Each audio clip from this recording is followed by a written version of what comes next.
primera educación. Sí, hoy vamos a tratar el tema de las primeras abogadas de la Escuela Nacional de Jurisprudencia. Vamos a empezar con una pequeña entrevista para que nos dé un poco de información sobre este tema. Gracias. ¿Cómo se inicia la incorporación de las mujeres en la educación superior? Me parece muy importante la pregunta que me haces porque es realmente en nuestro país que implicó una serie de esfuerzos a nivel social. Estamos hablando en un contexto de mediados del siglo XIX, ya siendo un México independiente, pasando la Constitución de 1857. Un referente muy importante fue la Ley de Instrucción Pública de 1867, en donde se crea, en ese momento, la Escuela Nacional de Preparatoria. Y es ahí donde surge la educación superior. Si bien para las mujeres era posible atender a ir a escuelas, las llamadas escuelas amigas o los colegios como el de las Vizcaínas, es hasta precisamente en 1867 cuando surge, y con posterioridad la Escuela Secundaria de Señoritas en 1869, el referente de que las mujeres pudieran estudiar algo más. Se tenía en un principio la idea de que la mujer era más apta para docencia, para ser maestra, y por esa razón, pues, mal de maestras se da en ese contexto también, pero era necesaria la incorporación en otras disciplinas. Y es ahí donde hasta 1800, ahí quiero que nuestro público se dé cuenta de que después de 1867, en 1880, ahí gracias a una investigación maravillosa que hace la doctora Lourdes Alvarado, magnífica historiadora universitaria, sobre todo en temas de educación de la mujer en México, se da la tarea de investigar quiénes fueron esas primeras mujeres que estudiaron en la Escuela Nacional. Esto fue la generación del 80, hablando ya finales del siglo XIX, y ahí surge una primera lista de 12 mujeres que inician en la Escuela Nacional Preparatoria. Pero aquí quiero enfatizar, en ese contexto que mencionas, que no había un impedimento legal para que las mujeres se inscribieran en la Escuela Nacional Preparatoria. No existía como tal. Entonces era una cuestión social que los padres o las familias no escribieran a sus hijas sino hasta los años 80. Ahí surge esta generación de mujeres universitarias, las primeras.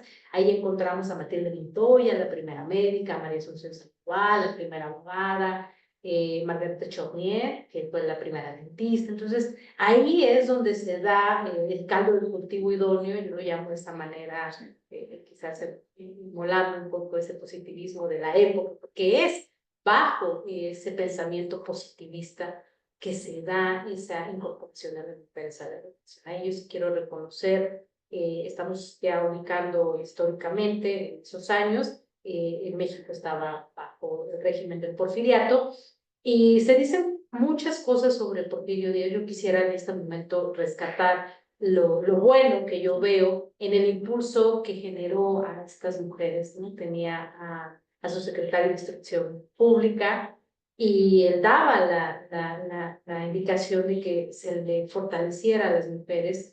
Yo creo que mucho de este fortalecimiento, estoy hablando de por medio de becas, que pudieran ingresar y terminar una carrera. Así lo hizo Matilde Montoya, así también María Asunción Sandoval gozó de una beca, y no solamente ellas, de esta primera generación de mujeres que vamos a hablar un poquito más adelante, y gozaron de becas. Si no, no hubiesen terminado sus estudios cuando ingresan después de la Escuela Nacional Preparatoria, con posterioridad a sus diferentes escuelas que en ese momento pues tenía la universidad, que hasta 1910 se vuelve nacional, pero era escuela de medicina, escuela de jurisprudencia, escuela de altos estudios. Entonces, cuando se crea la Universidad Nacional, se unifican y eso es bajo la rectoría de Víctor Sierra. Entonces, ese es el contexto que yo quiero que vieran, ¿no? Tanto jurídico, político, económico, social, porque también hay que ver cómo las familias en ese momento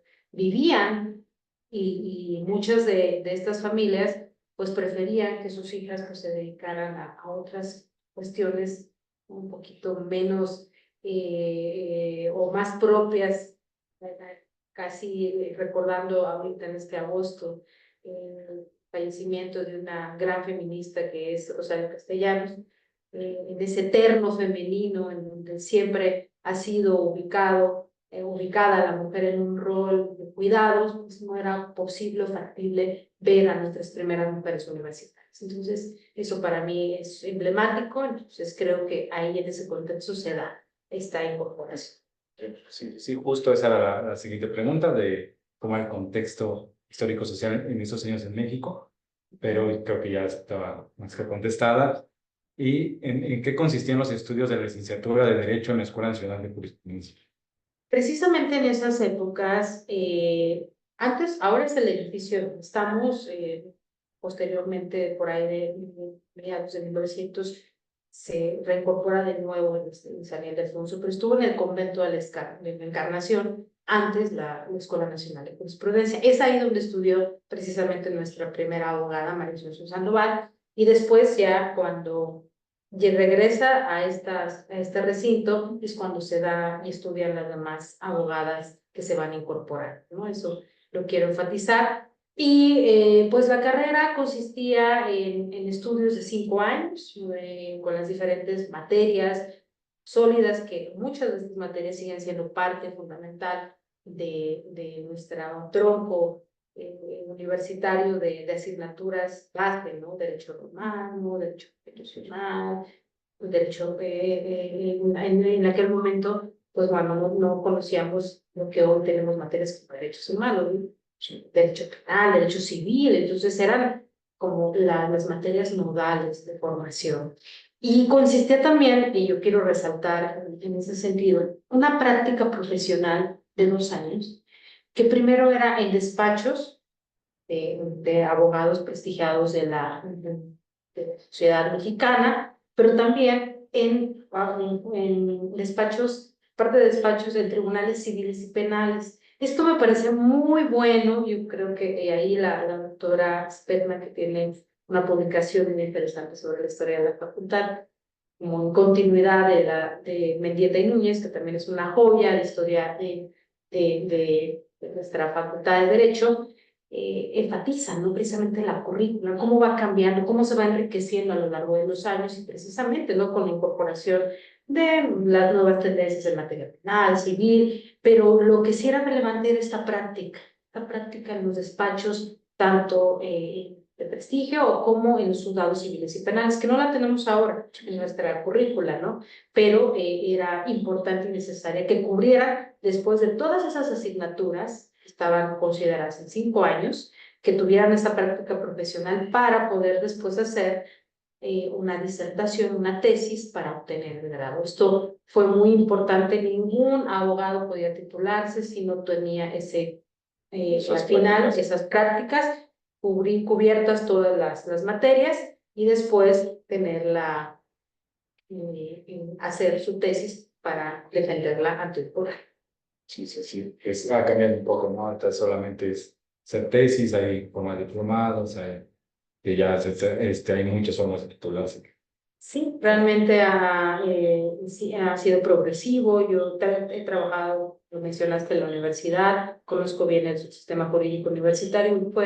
La reforma de 2008 fue muy importante, que se genera en el Estatuto General de Exámenes, en el Reglamento General de Exámenes, para incorporar nuevas formas de titulación, porque únicamente en nuestra disciplina era la tesis, te titulabas. Entonces, la eficiencia terminal o de grados era casi muy reducida y ahora se ha ampliado precisamente en prácticas profesionales, examen general de conocimientos, tesis, quien desea hacer una tesis es una tesis, y de esa manera pues yo creo que ha dado buenos resultados. En esas épocas pues únicamente era la tesis. Sí. La siguiente pregunta es, ¿quiénes son parte de esta primera generación de mujeres abogadas en México? Mira, te voy a dar un contexto yo tengo dedicándome a esta generación de mujeres desde el 2003, cuando todavía era estudiante. Y encontré precisamente, gracias a una magnífica docente que fue la doctora Leonor Uribe María del Pilar, quien me una gran tarea que ya ella no está con nosotros, un beso al cielo para ella, porque es cuando tienes ese tipo de docentes que te forman y que te hacen preguntas y de esas preguntas de ahí tú decides investigar. Yo me di a la tarea de hacer esta investigación de quién fue la primera mujer y después seguir la pista de todas las demás.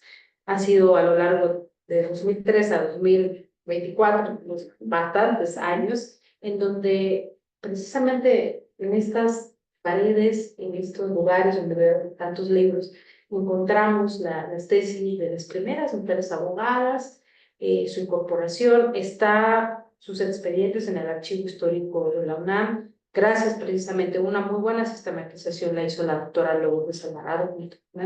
Tu servidora también se dio la tarea de hacer esta investigación en el archivo. Quiero reconocer ahí la labor de tan importante y significativa de nuestro archivo histórico, porque hoy podemos, gracias a el apoyo de investigadores o del personal que ahí trabaja, nosotros que nos interesamos, que nos dimos a la tarea, lo digo plural porque pues no es una labor que se sola, ¿no? Sino que gracias a todas estas personas que trabajan en el archivo, pude encontrar esta generación de mujeres, ir sistematizando su vida, sus logros, ¿no? Tenemos ahí que varias se escribieron, pero no todas terminaron, ¿no?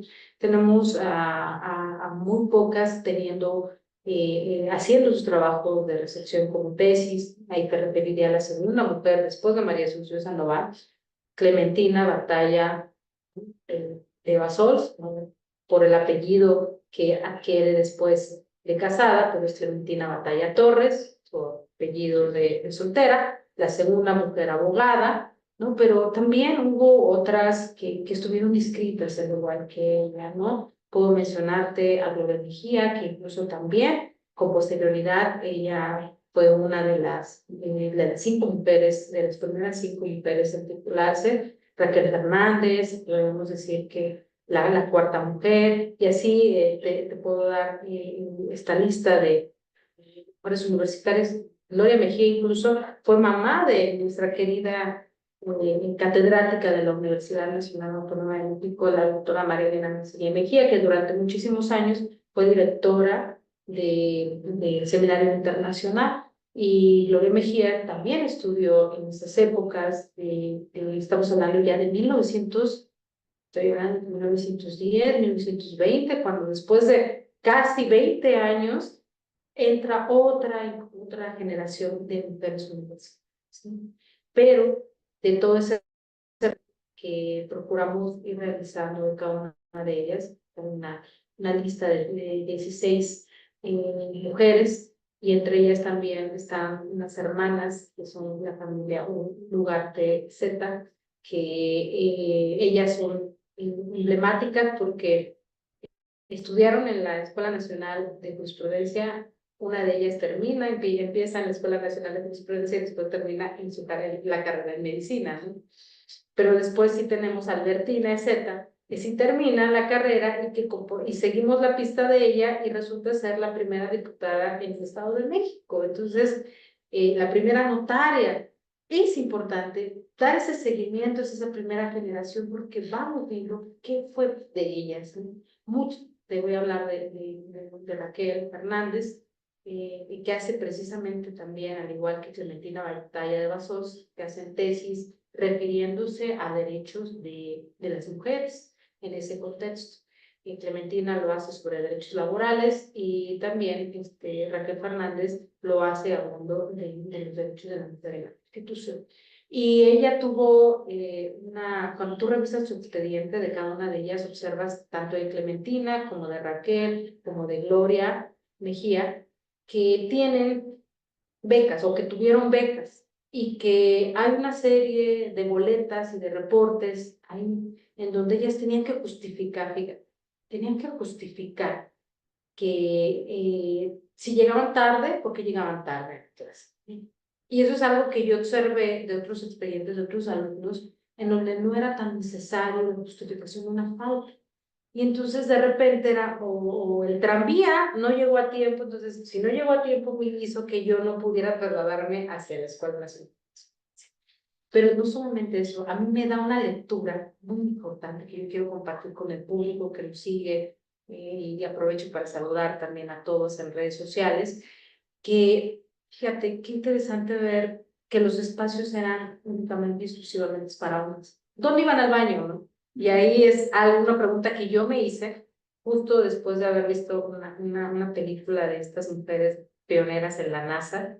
Una de ellas dice, tengo que trasladarme, caminar 2 kilómetros para ir a un baño, porque aparte será afrodescendiente y no hay un baño exclusivo para nosotros. Aquí no creo, honestamente, eso es algo que, una lectura que esto es parte de mi investigación doctoral, yo hago este análisis, estas reflexiones estoy hablando de esta primera generación que hasta el 36 se van incorporando estas primeras 16, 20 mujeres, porque algunas sí terminan, pero otras no. Pero desde 1898 hasta 1950 son 175 mujeres que fueron las que estuvieron estudiando en la Escuela Nacional de Jurisprudencia, para después, cuando se transforma en Facultad de Derecho, pues ya la tenemos ubicada después de los 50 en el campus universitario. Por eso te digo, te hablo de esta primera generación en donde podemos encontrar a Cristina Tamayo y Salma, que fue nuestra primera ministra en su momento y primera jueza, y después ocupar el máximo cargo, que es la primera ministra en la Suprema Corte de Justicia, y no solamente lo que vivió aquí como estudiante de la Escuela Nacional de Justicia, su tesis de titulación, sino también todo lo que reflejó después de su devenir profesional hasta llegar a la Suprema Corte de Justicia. Eso a mí me interesó mucho, me impactó muchísimo estudiar, y por eso fueron tantos años, usted decía casi 20 años, de estar sistematizando todas y cada una de las tesis, porque no solamente era la información que me podían dar los archivos, sino me metí a ver quiénes eran las familias, cómo estaban ellas, cómo vivían, ¿no? Realmente algunas pude encontrar en dónde trabajaron, por ejemplo, Gloria Mejía, trabajó en tribunales laborales, ¿no? Muchas de ellas se dedicaron al derecho también agrario, muy pocas a derecho penal, incursionaron en el derecho penal, pero muy pocas llevaron litigios, pero la sociedad las combinaba a dedicarse, a ver, al derecho civil, estás muy bien ubicada en civil, laboral, por eso al hacer esa sistematización, toda esta información, de las que tuvieron eficiencia terminal, pero dentro de las que estudiaron, más o menos unas 200 mujeres que te dicen, a ver, de 1898 a 1950, solamente tenemos más o menos en aproximados 175 mujeres tituladas, y más o menos en promedio de 245 mujeres estudiaron, pero que solamente 175 terminaron, ¿no? En comparación de los hombres, Sí. es más o menos en un 20%, o sea, un 80% todavía en una matrícula muy, muy masculina. Y esto pues va a ir, ¿no?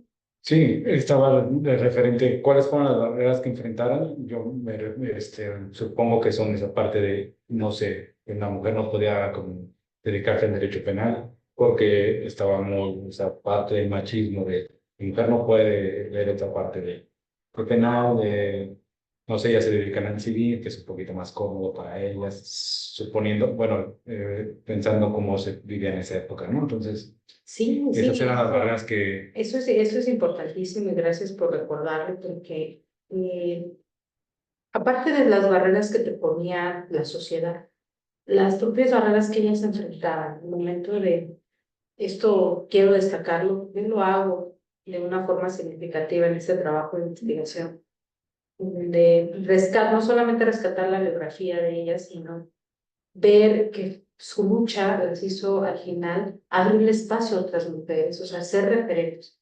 Creo que todas esas barreras terminaron siendo al final, pues, motivaciones importantes, yo lo puedo decir así, para que otras mujeres siguieran sus ejemplos, ¿no? Porque no me dejaron litigar en derecho penal, voy al civil, ¿no?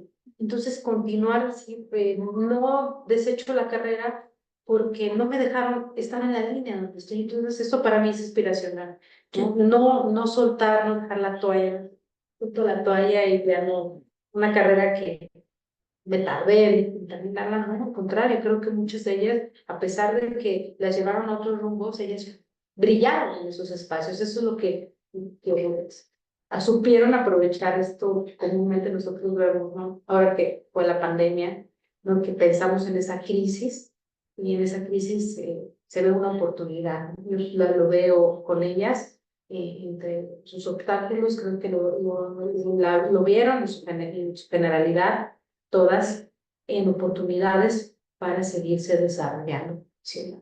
Entonces creo que muchas de ellas lo lograron pese a las adversidades. Sí, esa es la bondad de una carrera de derecho, ¿no? Que no solo hay una rama, sino que tiene diferentes rumbos que agarrar, ¿no? Está ahorita ya hay agrario, civil, penal, amparo, o sea, está, ahorita ya hay derecho aeronáutico, entonces el derecho es la bonanza que tenía, ¿no? De no me dejaron estar aquí, entonces puedo yo ejercer de este lado y no verlo como una barrera, sino como una oportunidad de crecer necesaria, ¿no? Ujú, sí, y yo me atrevería a decirte también, parte de ese legado es algo muy común observarlo. Si bien en esas épocas, sí, ya en Europa ya era un término muy común, el feminismo, Sí. digamos, utilizado desde mediados del siglo XIX, aquí a finales o principios, estas mujeres ya hablaban de feminismos. Entonces esa lucha por esos derechos de las mujeres es lo que hace reivindicar precisamente cada uno de sus derechos. Sí. La siguiente pregunta es, ¿en qué consisten las aportaciones de esas primeras de la abogacía? Muchísimas gracias. Pues también muy interesante porque todas estas aportaciones consistieron, ahora que hablábamos del feminismo, incluso la primera abogada creó la asociación, la Sociedad Protectora de la Mujer, fue en 1904, emblemática, porque no existía en Latinoamérica una sociedad protectora de la mujer. Y esta de la mano de una revista, así como en su época circuló Las Violetas de la Náhuatl, ella hizo una revista científico-literaria que fue La Mujer Mexicana, y ahí escribieron varias mujeres, no solamente abogadas, sino también de otras profesiones, mujeres escribiendo para mujeres. Entonces eso también era un referente muy importante, porque no había una literatura feminista, y ahí encontramos artículos feministas. Pero también entonces surge, con Clementina también Batalla de Vasos, que tenemos ahí documentado con ella, una importante participación, sobre todo en materia a nivel diplomático, porque pues, bueno, ella fue esposa de un embajador, pero esa vertiente podemos ver a Ciso Bassols, pero también es importante visibilizar a lo que era Clementina Batalla y toda la aportación que hace ese feminismo, esa incorporación de los derechos laborales de las mujeres, de encontrarnos bajo su pluma, porque escribió bastantes documentos en donde analizaba la situación de la mujer en México, y así lo hicieron varias. Incluso me atrevería a decir que dentro de estas aportaciones no solamente que participaron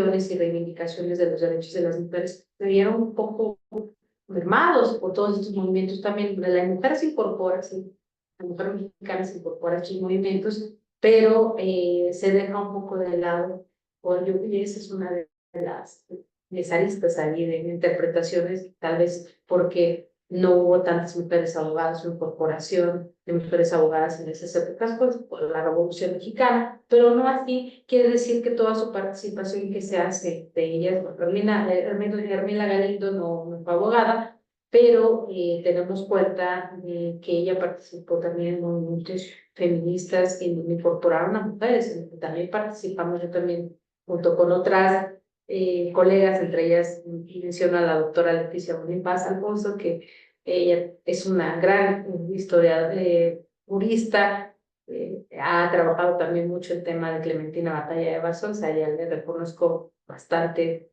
trabajo sobre esta segunda abogada, y ella nos narra, ¿no? Precisamente que probablemente se conocieron Ermila Galindo, hasta la primera abogada mexicana, María Asunción y Clementina. O sea, era un México tan pequeño que aunque pudiéramos pensar que no están esas relaciones, si están los movimientos feministas, están los expedientes donde ellas litigaron, esta generación, donde ellas hicieron aportaciones en favor de los derechos de las mujeres. Entonces yo creo que ahí podríamos quedar quizás platicando 2 o 3 horas sobre cada una de esas aportaciones de esta generación, de estas 100 mujeres, pero yo quisiera destacar 2 que me parecen muy importantes, sin demérito de las demás, porque son muy, muy, muy bellas.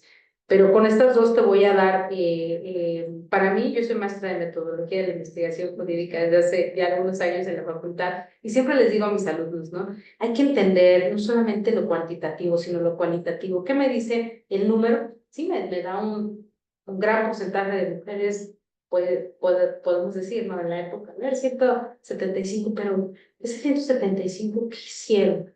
¿Dónde fueron sus tesis? Una de ellas, en 1950, se titula con la primera tesis sobre la Organización de las Naciones Unidas. Y tú ubicas inmediatamente en el contexto. A ver, en esa época acababa de terminar en 1945 la Segunda Guerra Mundial, 1948 la Declaración Universal de los Derechos Humanos y la creación también de la Organización de las Naciones Unidas, ¿no? Después de la Segunda Guerra Mundial. Entonces, ¿qué podemos decir? ¿Qué lectura podemos dar de este análisis? Les digo, vean el contexto, que las mujeres o los estudiantes, quiero decir, las y los estudiantes de Derecho, pues se preocupaban por su contexto internacional. Y entonces tenemos la primera tesis, por lo menos yo la ubico desde esa forma y está en mi trabajo de investigación, la primera tesis que habla sobre Naciones Unidas. En esa época hay una mexicana, hay una abogada que salió egresada de la Escuela Nacional de Jurisprudencia, fue la que la hizo.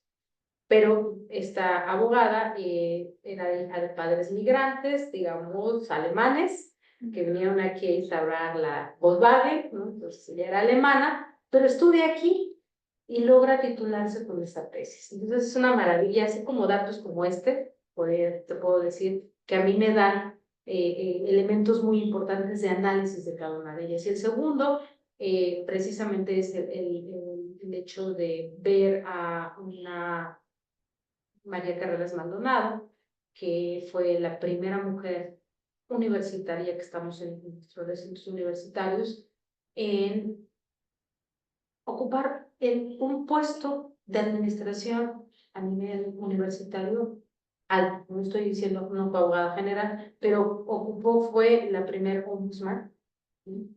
Universitaria. Y esto es emblemático porque tuvo un puesto a nivel de dirección que en esas épocas era impensable, y fue egresada de aquí, de estas aulas, de la Escuela Nacional de Jurisprudencia. Entonces yo quiero rescatar esto. Ya mencioné a Cristina Tamayo Zamora, no quise dejar de mencionar en el dado caso a esta otra gran mujer universitaria que muy pocos conocen de su vida, pero que es importante darla a conocer. Entonces, agradezco de verdad este espacio porque mi idea fundamental es dar a conocer la vida y obra de estas mujeres, porque hicieron cosas impresionantes y vale la pena rescatarlas. Esto va a la siguiente pregunta que dice, ¿qué significó para ti realizar esta investigación de las pioneras de la abogacía en México? Para mí significó un parteaguas en mi vida profesional. He dedicado buena parte de mi ejercicio profesional en hacer estas investigaciones. Me hubiera gustado tardar de menos, la verdad, soy honesta, pero tengo un buen amigo que seguro estará viendo la charla. Pues, me parece emblemático mencionarlo porque él hizo una investigación sobre la primera abogada española. Cuando yo inicié mi investigación sobre las primeras mujeres abogadas, él me contactó y tengo un buen amigo en España. Muchísimas gracias. por estar también aquí. Es importante mencionar que cuando él me dice, ¿tuviste tú a la primera abogada mexicana en 1898? Nosotros en España tuvimos a nuestra primera abogada en 1920. Entonces, más o menos en ese contexto, Ascensión Chiribeya Marín. Y qué importante es que aquí no había una prohibición, allá sí. Allá sí había una prohibición de que las mujeres no estudiaran acá. Entonces, para mí, encontrar de repente, hacer esta investigación, encontrar otras personas que también estaban haciendo investigaciones sobre en esta línea, y que es un gran amigo que me proporcionó también bastante información sobre la primera abogada española, parte de la investigación, de su línea de investigación que él hace en mujeres, sobre todo mujeres dedicándose a temas de judicatura, ¿no? Y en la literatura.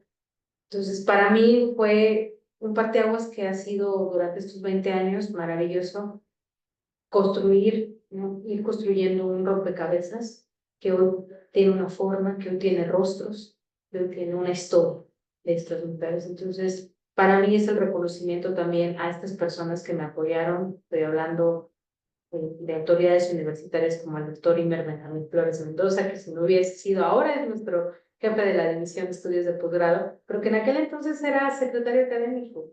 Y entonces que alguien, una autoridad universitaria, siendo estudiantes, y esto por todos nuestros estudiantes de Derecho que están conectados, y que algunos son mis alumnos y les dije, vean la charla, por favor, estén aquí, porque el que nuestras autoridades universitarias nos ayuden a investigar, nos digan, nos orienten, nos den, a ver, te doy una autorización para que vayas y hagas esta investigación. Eso para mí fue un cambio importantísimo.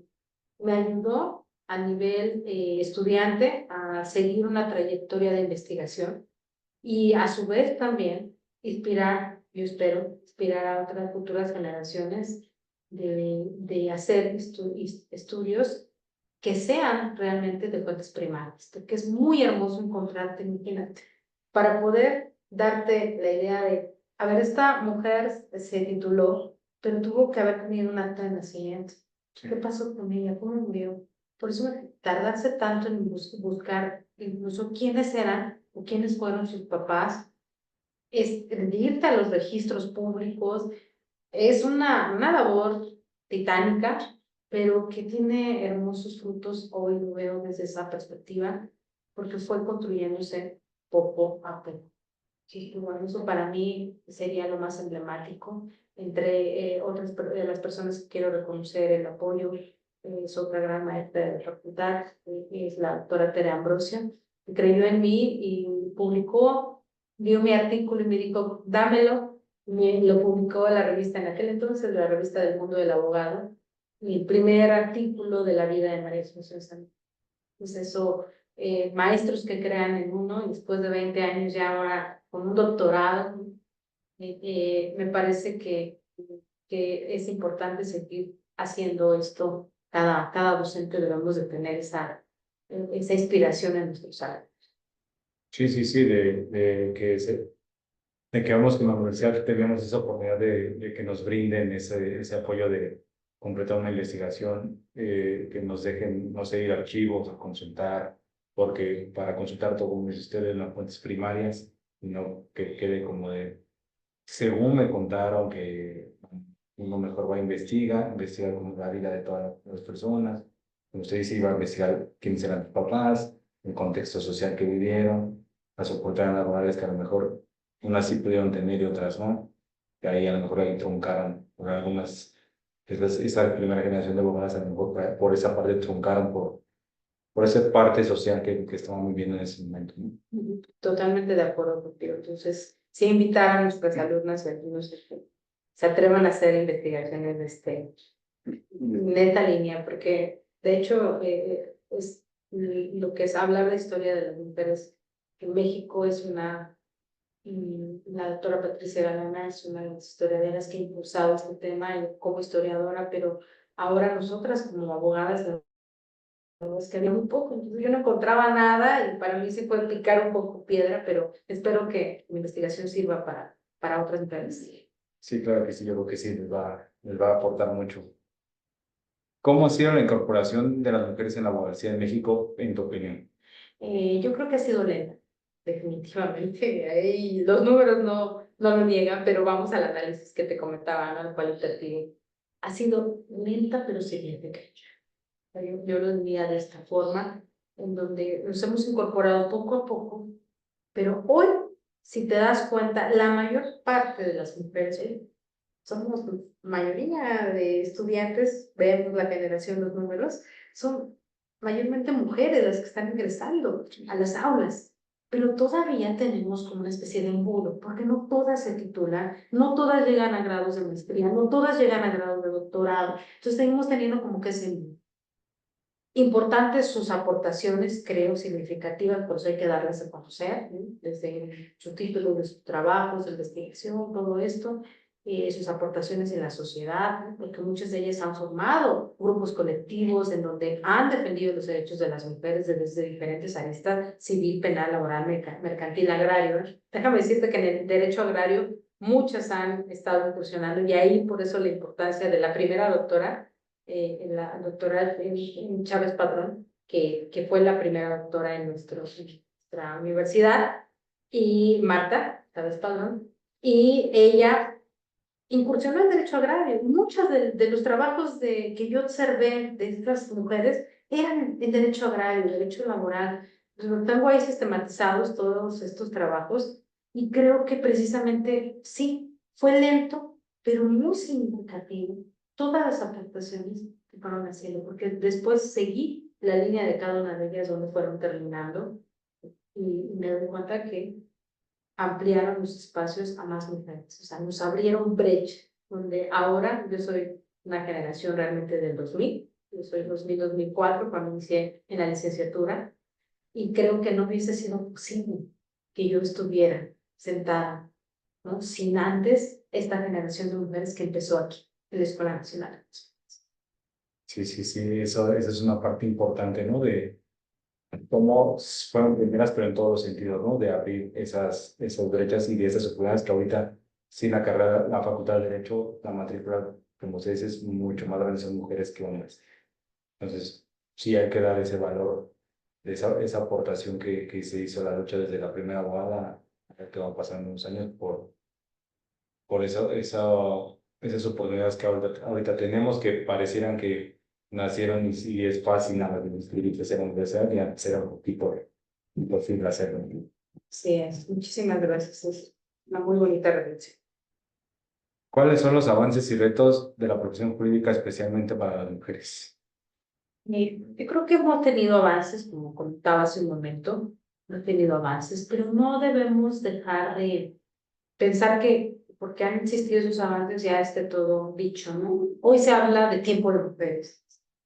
Pues entonces ya tenemos incluso a nuestra segunda directora después de muchísimos años. La universidad, la primera directora, la doctora Leona Castañeda, y después ahora la doctora Sonia Venegas Álvarez, pero creo que es importante llegar, claro, pero es importante también, no así como en su momento, la primera gobernadora, la primera jueza, la primera notaria, la primera diputada, y dejar esa aportación, pero a veces se nos sigue exigiendo más por el hecho de ser mujer. Ahorita hay mucha expectativa y quiero aprovecharlo, no soy política, pero decir, a ver, nuestra primera presidenta, ¿no? Y muchos dicen, no, ya lo lograron, ya llegaron, ya tienen a la primera presidenta, sí, pero después de cuántos años, ¿no? Nuestra primera presidenta, hay otros países que ya han tenido hasta 2, 3, 4 presidentes. Bueno, no decir por la figura en analogía, Angela Merkel, ¿no? En Alemania, Sí. ¿no? Jefa de Estado, como primera ministra, o fingió durante muchísimos años. Pero eso son otras partes del mundo, pero en México seguimos exigiéndole mucho a las mujeres. Yo creo que yo soy feminista y soy una feminista de la igualdad, en donde debemos de trabajar juntos, hombres y mujeres, por una sociedad democrática, en donde las mismas exigencias que te tienen a ti son las mismas exigencias que van para. Entonces ya después ya ves el tema de quitar cuotas de género, porque muchos dicen, ay, las acciones afirmativas y están en contra. Y digo, bueno, llegará un momento en que las acciones afirmativas, eso son medidas temporales, pero logremos por capacidad de saber, tú eres mujer, la más capaz para ocupar ese puesto, o tú eres un hombre, el más capaz para ocupar. Entonces creo que debemos de ir cambiando ese chip. Todavía nos hace falta mucho. Ahí quiero aprovechar dos frases, una de la doctora Patricia Galeana, que es más difícil hacer un cambio cultural, ¿no? Porque un tecnológico, yo veo a mi niñito agarrando un celular de 7 años y ya es fácil, ¿no? Asimilar, pero un cambio cultural, un estereotipo, un rol de género, ha pasado siglos para tratar de cambiar algo así. Entonces tenemos que pensar eso por un lado. Y la otra, cuando le preguntaron a Ruth Bader Ginsburg, gran ministra en la Suprema Corte de Justicia de Estados Unidos, ¿cuál sería, la pregunta, cuál sería tu escenario ideal de mujeres en la Suprema Corte? Y ella dijo, pues que todas fueran hombres. Digo, perdón, que todas fueran mujeres. Esa fue la respuesta. Y dice, pero ¿cómo? ¿Todas mujeres? Sí, sí, porque ya hubo un momento en que todos fueron hombres, ¿no? Entonces yo creo que ahí va, no es que queremos, ¿no? Porque esa es la lucha que siempre se está pugnando. Ay, las mujeres, no es una lucha de esos. Yo siempre lo digo, y no es eso. Es un patriarcado que ha estado ahí históricamente, pero lo más importante es instruir, ¿no? De construir esas ideas, avanzar como sociedad igualitaria, quitarnos esas mentales que están ahí y que avancemos por esa reivindicación juntos, mujeres y hombres, por los derechos. Entonces yo así creo, así vislumbro, ¿no? Así lo predico en mis clases, en la docencia, en mis investigaciones. Yo creo en una sociedad igualitaria de derechos en donde todas y todos podamos participar, contribuir y que no estamos en esa lucha, y tampoco entre mujeres, ni a ver, feminismos radicales, hay muchos tipos de feminismo, ¿no? Sí, Entonces mejor comprendámonos, lleguemos, yo soy filósofa también del derecho, lleguemos a ser justo medio aristotélico y avancemos juntos, porque si no avanzamos juntos, realmente la situación no sería la más idónea. ¿Podrías dar algunas reflexiones sobre el papel de las abogadas en la actualidad? Bueno, yo creo que con esto cerraría porque ya prácticamente es parte, ya he comentado un poco de esto en mi intervención. Sí. Yo más que nada daría como un mensaje para todas nuestras nuevas generaciones de mujeres abogadas. Creo que algo dentro de estos desafíos que platicamos aquí en la conversación que tuvimos en esta charla tan amena, muchas gracias. Y para todas y todos los que nos escuchan es que en la profesión jurídica van a venir cambios importantes. Estamos viviendo una situación muy importante ahorita, un momento histórico muy relevante.